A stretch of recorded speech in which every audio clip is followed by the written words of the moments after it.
Smart বাংলাদেশে আমরা smart নাগরিক হতে চাই, কিন্তু স্মার্ট হতে গেলে কি কি গুণ থাকতে হয় বলুন তো? শুধুই কি বেশভূষা বা চাকচিক্য, বাহ্যিক বিষয়ে কি আপনাকে স্মার্ট করে তুলবে? একদম নয়।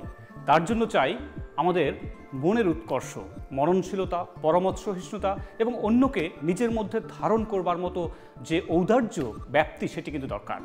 আর এ সমস্ত অন্তজ গুণাবলী অর্জনের জন্য চাই বই পড়া।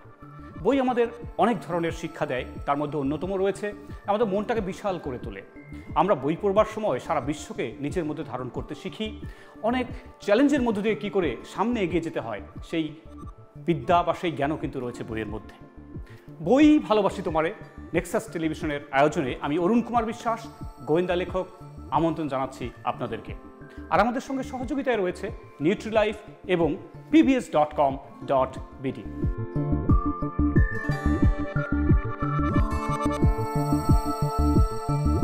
ডক্টর আতিউর রহমান বর্তমানে ঢাকা বিশ্ববিদ্যালয়ের এমেরিটাস প্রফেসর এবং centre for advanced research on arts and social সায়েন্সেসের নির্বাহী কমিটির সভাপতির দায়িত্ব পালন করছেন।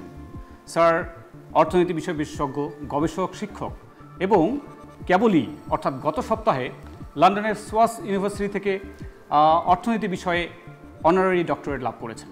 স্যার, আমাদের অনুষ্ঠানে আপনাকে স্বাগত জানাই এবং আমরা খুবই উজ্জীবিত বোধ করছি যে আপনার মতো একজন গুণী মানুষকে আমরা আমাদের অনুষ্ঠানে পেয়েছি। স্যার, স্বাগত জানাই। ধন্যবাদ। আমরা প্রথমেই শুরু করব একটা মজার বই, যেটি এখনো বেরোবে, নান্দনিক বঙ্গবন্ধু। এই বইটির উপজীব্য এবং বর্তমান সময়ের সঙ্গে তাৎপর্য স্যার যদি একটু তুলে ধরেন।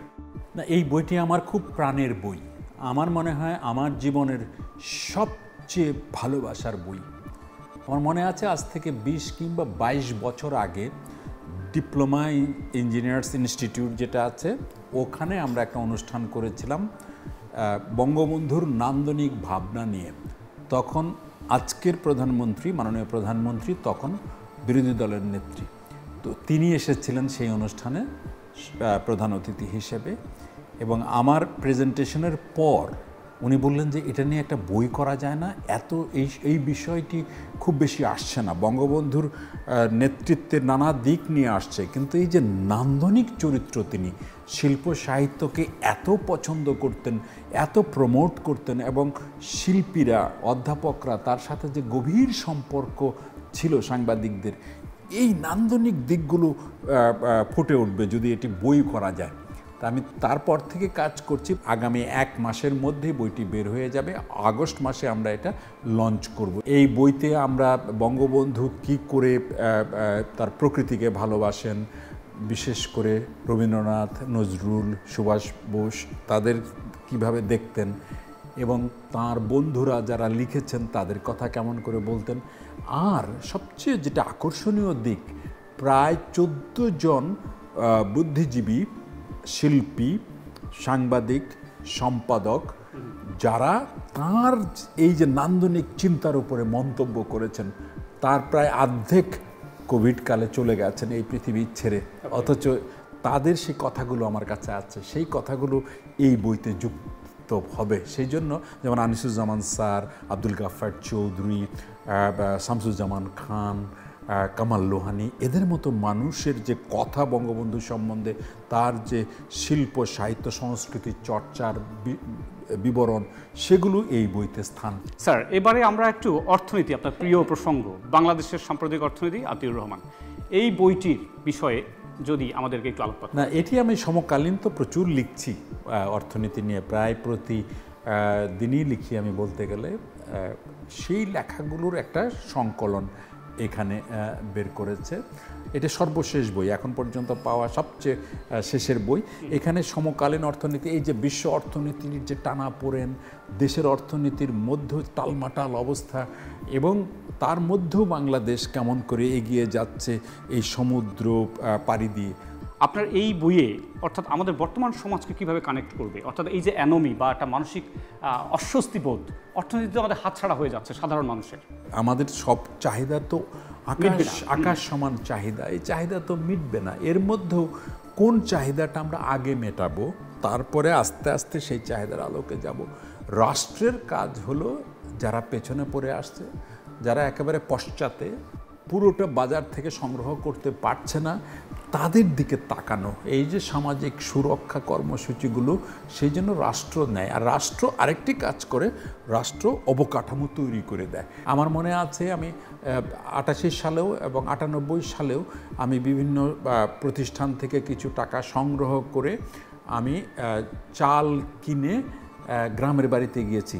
আমার মনে আছে পথের থেকে গণস্বাস্থ্য কেন্দ্র থেকে কিছু রুটিও নিলাম, তারা কিছু ভেজেছিল, সেগুলো নিয়ে বন্যার্তদের মাঝে আমরা বিতরণ করেছি। সে যে মানুষের জন্য মানুষের যে অনুভূতি, সেটা বলে শেষ করা যাবে না। আমার মনে আছে 98 সালে খুব সম্ভবত আমরা যাচ্ছিলাম এই বন্যার্ত হেমায়েতপুরের দিকে। তো যখন একটা প্রথম দিকে যে বাড়িটা পেলাম, সেখানে কিছু ত্রাণ দেবার চেষ্টা করলাম। কি আশ্চর্য, মানুষগুলো বলছে যে আমরা তো কাছাকাছি, অনেকেই দেয়, আপনারা একটু ভেতরে যান। অনেক মানবতার কি জয়গান। এই মানুষকে শ্রদ্ধা না করে পারা যায়? তখন আমরা আরও ভেতরে গেলাম, তাদের জন্য ত্রাণ নিয়ে গেলাম নৌকায়। তো আমি সেই জন্য বলি, বাংলাদেশের মানুষ সোনার মানুষ, সোনার টুকরো মানুষ, কিন্তু আমরা তাদেরকে আশা ভরসা দিয়ে সারতে পারি না। তাদের যেটা প্রাপ্য সেটা আমরা সবসময় দেবার চেষ্টা করি না। আমরা সবাই অনেক বেশি এখন আত্মকেন্দ্রিক হয়ে গেছি। আমরা অনেক বৈষম্য আমরা কিন্তু এনকারেজ করছি। এত টাকার কি দরকার আমি জানি না। মানুষ মানে অতি লোভী মানুষ। যে গাছ আমাদের অক্সিজেন দেয় তার গোড়ায় কোড়াল মারছে, কেটে ফেলছে। যে মানুষ বিপদে আপদে তার পাশে দাঁড়ায় তাদেরকে ইগনোর করছে। এই সমাজ আমরা কিন্তু চাইনি। বঙ্গবন্ধুও চাননি, রবীন্দ্রনাথও চাননি, নজরুলও চাননি। সুতরাং এই সমাজ, যেই সমাজ এখন আমরা দেখতে পাচ্ছি, এ এক নষ্ট সমাজ। নষ্ট, এই যে ভ্রষ্ট সমাজ, এটাকে উত্তরণ ঘটানোর জন্য সাহিত্য এবং বই পড়া, এটার যে তাৎপর্য, সেটি একটু আমি আপনার মাধ্যমে জানতে চাই। সমাজের মধ্যে যে অসঙ্গতিগুলো আছে, যে বৈষম্য আছে, নিজের মধ্যে আশ্বস্ত করার একটি উপায় হলো সঙ্গীত যদি এবং কবিতা কিংবা সৃষ্টিশীল। এবং রবীন্দ্রনাথ বলেছেন যে সমাজের যে অসঙ্গতি, এটা অনেকটাই দূর করা যায় সঙ্গীতের মধ্য দিয়ে। এবং সেই কারণে আমি খুব অবাক হই না যে রবীন্দ্রসঙ্গীত গ্রামে গঞ্জে মাঠে ঘাটে কিন্তু এখনও শোনা যায়। এবং এর মাধ্যমে কিন্তু মানুষ খানিকক্ষণের জন্য হলেও দুঃখ কষ্ট ভুলে একটা প্রশান্তির ছায়া পায়। তোমার নিশ্চয়ই বঙ্গবন্ধুর ওই বইটির কথা মনে পড়ে যে কারাগারের রোজ নাম। সেই বইতে দেখলাম যে বঙ্গবন্ধু দিনের পর দিন লদু নামের এক পকেট মারের সাথে আলাপ করছেন। তো তার মনস্তত্ত্ব বোঝার জন্য তার বন্ধুরা বলছেন যে যে আপনি এটি কী করছেন, একজন পকেট মার্কে নিয়ে এতক্ষণ ধরে কি আলাপ করেন? তো বঙ্গবন্ধু বলছেন, ও কেন পকেট মার হলো, ওর মনের কি কষ্ট, ওর কি দুঃখ, সেটা আমি জানবার চেষ্টা করছি। আমি তো মানুষের দুঃখ দূর করবার জন্য অঙ্গীকার করেছি। আমি যদি দুঃখটার তলই না বুঝি, তো কীভাবে আমি সেই দুঃখ দূর করব? বঙ্গবন্ধু যখন লিখছে যে আমার মুরগিটা যখন হাঁটে, তখন মনে হয় যে একটা ছন্দ তুলে সে হাঁটছে। জেলখানার মধ্যে তিনি মুরগি পালতেন এবং সেই মুরগিটা যখন হাঁটে তার সৌন্দর্যটা চোখে, তার মধ্যে উনি একটা নান্দনিকতা খুঁজে পেয়েছেন। এবং অনেক দিন পরে জেলে গিয়ে বলেছেন যে ওখানে যে দুটো পাখি ছিল, হলদে রঙের পাখি, সেগুলো কোথায়? এর থেকে বোঝা যায় যে মানুষটি কত নান্দনিক ছিলেন, কত নিসর্গপ্রেমী, কত জীবন স্পর্শী, তাই না? আপনার একটি বই সুশাসনের সন্ধান। বই আমার সন্তানের মতোই। আমার 3 মেয়ে, তাদেরকেও যেমন আমি ভালোবাসি, আমি আমার এই সন্তানদেরও সমান ভালোবাসি।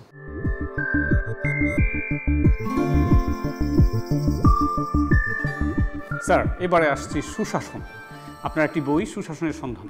যারা বিভিন্ন জায়গায় রয়েছেন, নেতৃত্ব দিচ্ছেন সোশ্যালি কিংবা পলিটিক্যালি, তাদের বই পড়ার গুরুত্ব এবং তারা কিভাবে আরও বেশি তখন না সুশাসনের জন্য বলো, দেশটাকে ভালোভাবে পরিচালনা করবার জন্যই বলো, বই পড়তে হবে।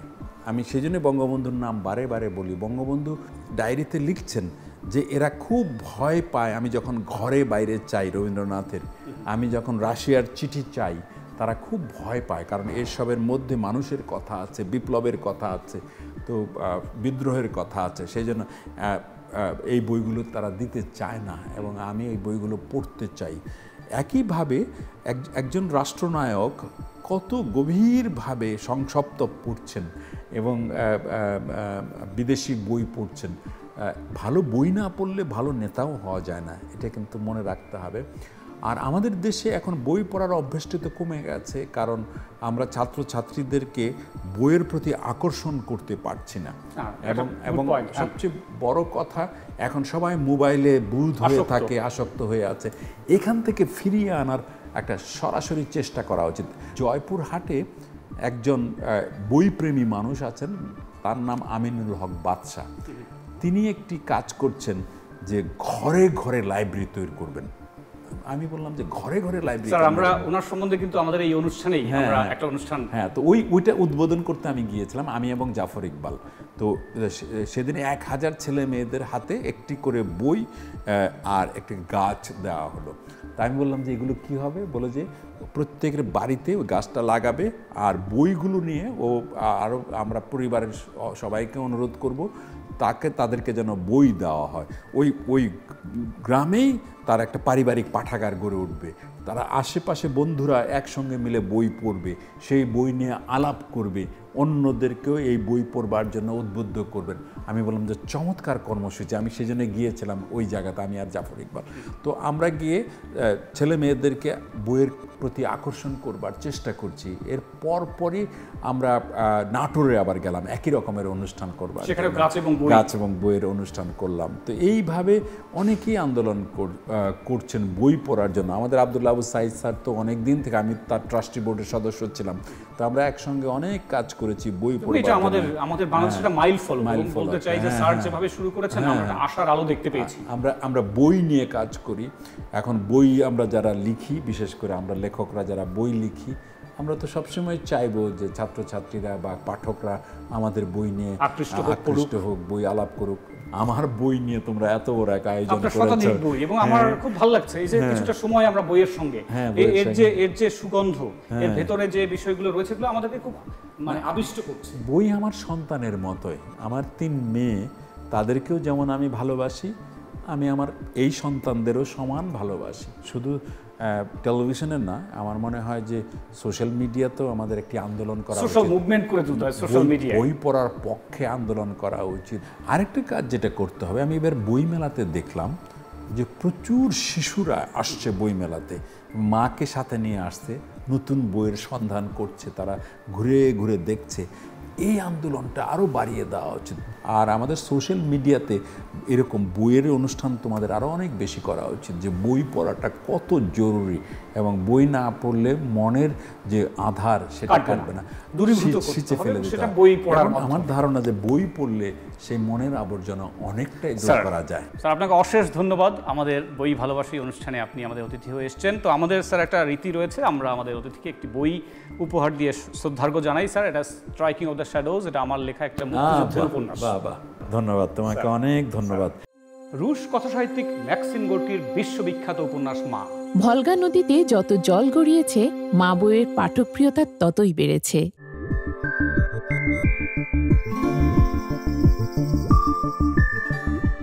রুশ কথাসাহিত্যিক ম্যাক্সিম গোর্কির বিশ্ববিখ্যাত উপন্যাস মা। শ্রমিক আন্দোলনের প্রেক্ষিতে রচিত এই উপন্যাসটি সারা বিশ্বে নানান ভাষায় অনুদিত হয়েছে সেই 1906 সাল থেকে দীর্ঘ সময়।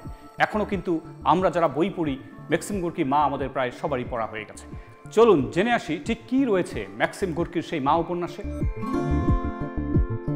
ম্যাক্সিম গোর্কির মা 1906 সালে রচিত উপন্যাসটি বিশ্বের প্রায় সব ভাষাতেই অনুদিত হয়েছে। গোর্কি যে সময় মা লিখেছিলেন, ঠিক সে সময়ে প্রেক্ষাপটে এত জনপ্রিয়তা পায়নি উপন্যাসটি। তবে সময়ের সাথে সাথে ভলগা নদীতে যত জল গড়িয়েছে, মা বইয়ের পাঠকপ্রিয়তা ততই বেড়েছে। ম্যাক্সিম গোর্কি, পুরো নাম অ্যালেক্সেই ম্যাক্সিমোভিচ পেশকভ। সমাজতান্ত্রিক বাস্তবতায় আর কোনো লেখক গোর্কির মতো এমন জীবন ঘনিষ্ঠতা ধারণ করেনি। এত প্রভাব বিস্তারকারী লেখা আর কেউ লিখতে পারেননি বলেই সাহিত্য সমালোচকরা দাবি করেন। বর্তমানে সমসাময়িক বিশ্বে মার্ক্সবাদী সমাজের কথা ভাবা ইউটোপিয়ার শামিল। তাহলে এখন প্রশ্ন, পুঁজিবাদী সমাজ ব্যবস্থায় আমরা এই উপন্যাসটি কেন পড়ব? সাধারণত আমাদের ধারণা পৃথিবীর পরিবর্তনগুলোর নেতৃত্ব দেয় সমাজের অগ্রসর শ্রেণী। মা উপন্যাসে সেই ধারণার সম্পূর্ণ বিপরীত চিত্র দেখা যায়। একজন সামান্য কারখানা শ্রমিক কিভাবে হয়ে ওঠে সমাজ পরিবর্তনের পথপ্রদর্শক। এক সামান্য হতভাগা গৃহিণী মা হয়ে ওঠেন সমাজ বিপ্লবের কাণ্ডারি। একজন পাভেলের মা সময়ের প্রয়োজনে হয়ে ওঠেন সবার মা, সব বিপ্লবীর মা, সকলের সাহসীর উৎস। সেটাই গোর্কি তার উপন্যাসে দেখিয়েছে সুনিপুণভাবে। উপন্যাসের গল্পের পটভূমি 1905 সালের রাশিয়ান বিপ্লব। এই উপন্যাসে মায়ের একটি নাম আছে, নাম পেলাগিয়া নিলভনা, কিন্তু সেই নামটি উচ্চারিত হয়েছে পুরো উপন্যাসে মাত্র 2 বার। বাকি সময় তিনি শুধু মা, নিতান্তই সাধারণ একজন গৃহিণী। স্বামী বেঁচে থাকতে সবসময় ভয়ে ভয়ে থাকতেন, কারণ তার সাথে কোনোদিনই মানবিক ব্যবহার করেননি স্বামী। সেই জীবনকে স্বাভাবিক জীবন হিসেবে ধরে নিয়ে তিনিও তদানীন্তন কোটি কোটি রুশ রমণীর মতো নিজের জীবনকে কাটিয়ে দেবার প্রস্তুতি নিয়েছিলেন। কিন্তু তাকে অন্যরকম হয়ে উঠতে হলো আসন্ন রুশ বিপ্লবের অগ্নিগর্ভ সময়ের কারণে। সাধারণ একজন মা থেকে বিশ্ব বিপ্লবের মা হয়ে ওঠার যে বিবর্তন চিহ্ন, সে বিবর্তনই আসলে এই উপন্যাসের বিষয়বস্তু। উপন্যাসটি তৎকালীন সামাজিক রাজনৈতিক ল্যান্ডস্কেপকে তুলে ধরে। সর্বহারা শ্রেণীর কঠোর অবস্থা এবং ক্রমবর্ধমান অসন্তোষকেই তুলে ধরে, যা বিপ্লবী অনুভূতিকে উস্কে দিয়েছিল। গোর্কি দক্ষতার সাথে ব্যক্তিগত এবং রাজনীতিকে বুনেছেন, ব্যক্তিগত জীবনে বৃহত্তর সামাজিক শক্তির প্রভাব প্রদর্শন করেছেন। নির্যাতিত শ্রমিক থেকে শুরু করে নিপীড়ক শাসক শ্রেণী পর্যন্ত সমাজের বিভিন্ন দিককে উপস্থাপন করে চরিত্রগুলো স্পষ্টভাবে আঁকা হয়েছে। মায়ের যাত্রার মাধ্যমে গোর্কি বৈপ্লবিক ধারণার রূপান্তরকারী শক্তি এবং নিপীড়নের বিরুদ্ধে মানব চেতনাকেই তুলে ধরেছেন। মা একটি মর্মস্পর্শী উপন্যাস, গভীর সামাজিক এবং রাজনৈতিক অন্তর্দৃষ্টির সাথে একটি আকর্ষণীয় আখ্যানকে একত্রিত করে বিশ্ব সাহিত্য এটিকে ক্লাসিক করে তুলেছে। 100 বছর পরেও গোর্কির মা উপন্যাসটি আমাদের জন্য প্রাসঙ্গিক। সমাজতন্ত্রের সূর্য অস্ত গেলেও ভোগবাদী চিন্তাভাবনা ও জীবনযাপন মানুষের দ্রোহী সত্তাকে ধীরে ধীরে ক্ষয়িষ্ণু করে তুলেছে। যদি কখনো বিপ্লব আসে, সচেতনভাবে আমাদের সেই ডাকে সাড়া দিতে হবে। মা উপন্যাসে আমরা সেই ধারণায় যেন পাই।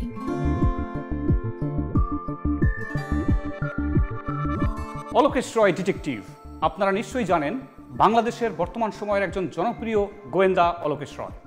তার 2জন সহযোগীর মধ্যে অন্যতম উর্বি বোস, যিনি কিনা বুয়েট থেকে পড়েছেন আর্কিটেকচারে, এখন তিনি পুরোদস্তুর গোয়েন্দা। একটা মজার বিষয় হলো, অলোকেশ রয় যদিও কফি খেতে পছন্দ করেন, কিন্তু উর্বি বোসের পছন্দের পানীয় চা প্লাস কফি। এবং যখন তিনি এই পানীয়টি পান করেন, 2টো উপাদান একসাথে করে তাকে খেতে হয়। আরেকটি মজার বিষয় অলোকেশ সম্বন্ধে বলতে হয় যে তার নিজস্ব কোনো যানবাহন নেই, তিনি সবসময় উর্বি বোসের সঙ্গে চলাফেরা করেন। তার একটি পিঙ্ক রঙের মোপেড রয়েছে, অর্থাৎ অলোকেশ রয়কে তার সহযোগী উর্বি বোস সবসময় সবখানে টেনে নিয়ে যায়। এবার আমাদের প্রশ্ন, ডিটেকটিভ অলোকেশ রয়ের সহযোগী যে উর্বি বোস, তার প্রিয় পানীয় কি? অপশন এ চা, অপশন বি কফি এবং অপশন সি চাফি। সঠিক উত্তরটি পাঠিয়ে দিন আপনার নাম, ঠিকানা, মোবাইল নম্বর এবং ছবি সহ আমাদের ইমেইলের মাধ্যমে। আমাদের আজকের পর্ব এখানেই শেষ করছি।